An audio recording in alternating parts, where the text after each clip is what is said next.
নমস্কার বন্ধুরা, মন যাচা চ্যানেলে আপনাদের সবাইকে স্বাগত। আমি পারমিতা। আজকে আবারও একটা নতুন রেসিপি নিয়ে চলে এলাম। আজকে আমি বানাবো দই চিকেন। তো দই চিকেন বানানোর জন্য প্রথমেই এখানে চিকেনটাকে খুব ভালোভাবে ধুয়ে নিয়েছি। ধুয়ে নেওয়ার পর এখানে দিয়ে দিলাম গোলমরিচ আর অল্প একটু নুন, সাথে দিয়ে দিচ্ছি 1 table spoon ginger garlic paste. এই সব কটা দিয়ে আমি 10 মিনিট মতো এটাকে ম্যারিনেশন করে রেখে দেবো।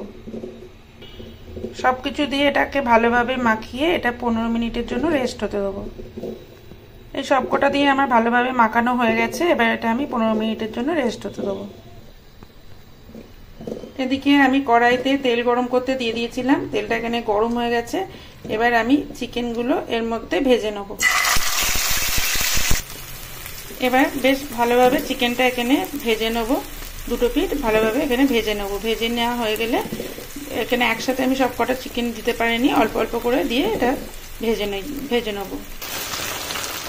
এখানে দেখুন চিকেনটা দুটো সাইড খুব ভালোভাবে ভাজা হয়ে গেছে। এবার চিকেনটাকে আমি তুলে নেব। চিকেনটা এখানে আমি তুলে নিয়েছি। এবার এর মধ্যে আমি দিয়ে দেবো গোটা গরম মশলা। গোটা গরম মশলার মধ্যে এখানে দিচ্ছি ছোটো এলাচ, লবঙ্গ, দারচিনি আর দু তিনটে শুকনো লঙ্কা।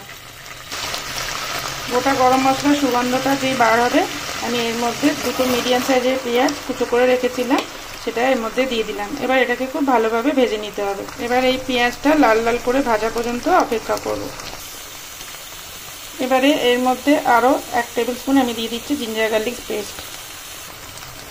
এবারে এর মধ্যে আমি অল্প একটু কাঁচা লঙ্কা কুচি দিয়ে দিলাম। এবার এখানে পেঁয়াজটা খুব ভালোভাবে ভাজা হয়ে গেছে। এবার এখানে আমি দিয়ে দিলাম 1/2 টিস্পুন ধনে গুঁড়ো, 1/2 টিস্পুন দিচ্ছি জিরে গুঁড়ো, এই জিরে আর 1 টিস্পুন দেবো আমি মৌরি গুঁড়ো। এই মৌরি গুঁড়ো দিলে এই দই চিকেনটা কিন্তু খেতে অনেক ভালো হবে।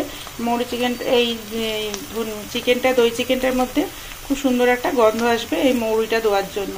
এখানে আমি যে জিরে গুঁড়োটা দিয়েছি, এইটা জিরেটা এবং মৌরিটা এটা দুটোই কিন্তু আমি ড্রাই রোস্ট করে নিয়েছি, নিয়ে এটা গুঁড়ো করে নিয়ে এখানে দিয়েছি। এবার সবকটা মশলা খুব ভালোভাবে পেঁয়াজটার সাথে মিশিয়ে নেব। মশলাটা এখানে কষে যাওয়ার পরে আমি এখানে বেটে রেখেছিলাম কাজু, 10-12টা কাজু এখানে আমি গরম জলে ভিজিয়ে রেখেছিলাম, ভিজিয়ে এটা বেটে নিয়েছি।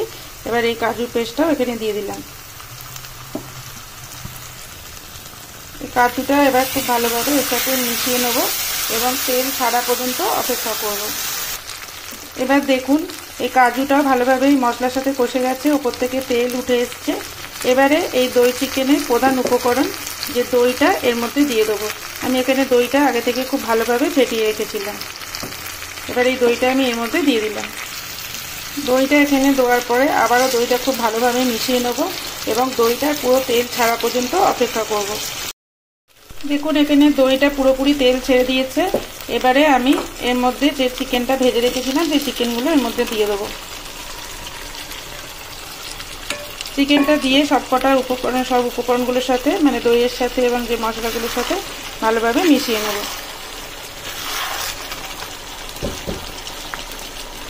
দেখুন এখানে চিকেনটা সব মশলাগুলো এবং দইয়ের সাথে খুব ভালোভাবে মিশিয়ে নিয়েছি। এবার ঢাকা দিয়ে এটা 10 মিনিট কুক হতে দেবো। ঢাকা দেওয়ার আগে আমি এখানে পরিমাণ মতো নুনটা দিয়ে দেবো। আগেও কিন্তু আমি ম্যারিনেশনের সময় বেশ কিছুটা নুন মাখিয়েছিলাম, সেই জন্য সেই আন্দাজেই নুনটা কিন্তু দিতে হবে। তো এখানে যতটা পরিমাণ নুন লাগবে সেই পরিমাণ নুনটা আমি এখানে দিয়ে দিলাম। নুন দিয়ে দিলে চিকেন থেকে জলও ছাড়বে এবং চিকেনটা খুব তাড়াতাড়ি সিদ্ধ হয়ে যাবে। এবার আমি ভালোভাবে এটাকে একবার মিশিয়ে নেব। মিশিয়ে নিয়ে এটা আমি ঢাকা দিয়ে দেবো।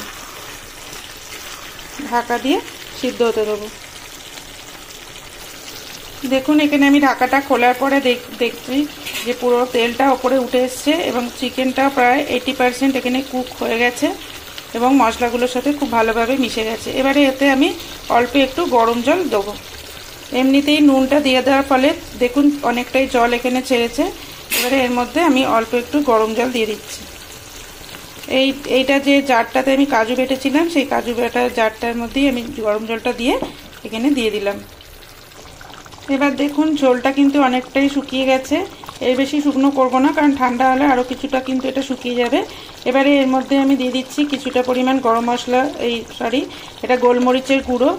তার সঙ্গে দিয়ে দিচ্ছি কিছুটা পরিমাণ গরম মশলার গুঁড়ো, আর দিচ্ছি কাসুরি মেথি। কাসুরি মেথিটাকে আমি এখানে ড্রাই রোস্ট করে গুঁড়ো করে নিয়েছিলাম। আর দিয়ে দিচ্ছি কিছুটা চিলি ফ্লেক্স। তো আমাদের এখানে দই চিকেন কিন্তু একদম রেডি হয়ে গেছে। অপূর্ব স্বাদের কিন্তু এই দই চিকেনটা খেতে হয়। আপনারা বাড়িতে একবার হলেও এটা ট্রাই করুন এবং আপনাদের কেমন লাগলো অবশ্যই আমাকে কমেন্টে লিখে জানাবেন। আর আমার রেসিপিগুলো যদি আপনাদের ভালো লেগে থাকে তাহলে অবশ্যই চ্যানেলটাকে সাবস্ক্রাইব করে দেবেন, সাথে থাকবেন, সাপোর্ট করবেন। দুর্দান্ত স্বাদের দই চিকেনটা একবার হলেও বাড়িতে আপনারা ট্রাই করুন। এটা কিন্তু একঘেয়ে চিকেনের মতো খেতে হয় না, স্বাদটা কিন্তু একদম অন্যরকমের হয়, একদম রেস্টুরেন্টের স্বাদে এটা কিন্তু খেতে হয়। আর প্লিজ এখনও পর্যন্ত যারা আমার ভিডিওটা এখনও দেখছেন এবং সাবস্ক্রাইব করেননি তাদের কাছে রিকোয়েস্ট রইল অবশ্যই আমার চ্যানেলটাকে সাবস্ক্রাইব করে দেবেন, সাথে থাকবেন, সাপোর্ট করবেন।